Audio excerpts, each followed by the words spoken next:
Hey folks, Keough here with a new training video for you, and in this video you're going to see me do some paused squatting without a belt, and you're also going to see me do some floor pressing. So I'm going to put together two training sessions in one video. And so I did 5 sets on paused squats. You're only going to see 3 because honestly they take a lot of time, so I didn't want to make this video too long. 255 for 7, 275 for 7, 295 for 7. Those were all fairly easy submax sets. I didn't feel like any of those sets was at a really high RPE. I think 295 for 7, by the end of it, I was starting to get fatigued and starting to break down, but otherwise I still felt good doing all of this work. I kind of switched to beltless pause squats on the fly last week. I was doing some beltless squatting, and what I found I was doing, which is what I'm oftentimes prone to do, is I was just pushing the training intensity too much instead of going in and logging reps, which is really what I need to be doing right now on my unwrapped days.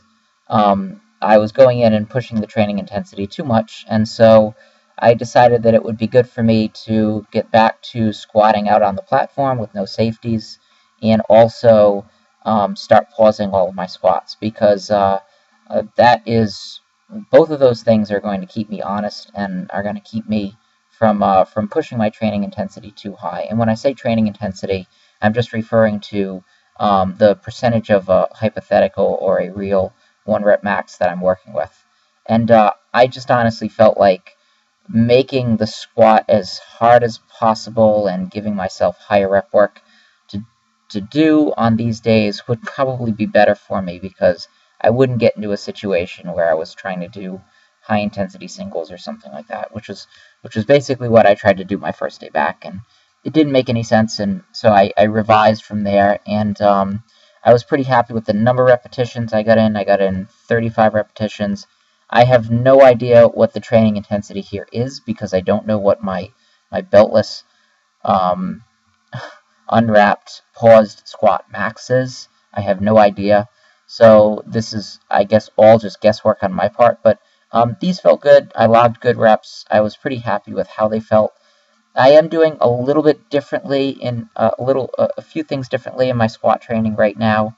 I know pause squatting is not something I've done in the past. It's something that I'm doing just really for this particular mesocycle to try and again influence the amount of volume that I can get into my training and force me to get an appropriate amount of volume. But it's not something I'm going to be doing long term. It's just another way of making training interesting, I suppose, is really what it comes down to for me. So, and I did enjoy this. It was fun. It wasn't terribly challenging, but I was able to get a good training session in, and that's great. And I'll just build from there.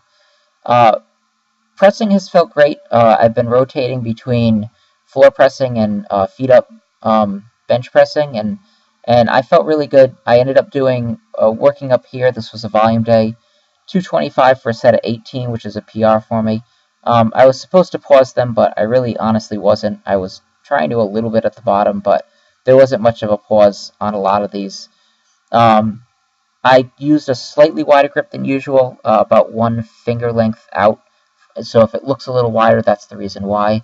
And then after this, I did more rep work, and eventually I ended up working up with singles and hitting a new PR on the floor press, a 10-pound PR at 315. And the thing I like about floor pressing is if I feel good, I can go in and do a max single, and it doesn't take much time to recover from it. It's just something about the movement.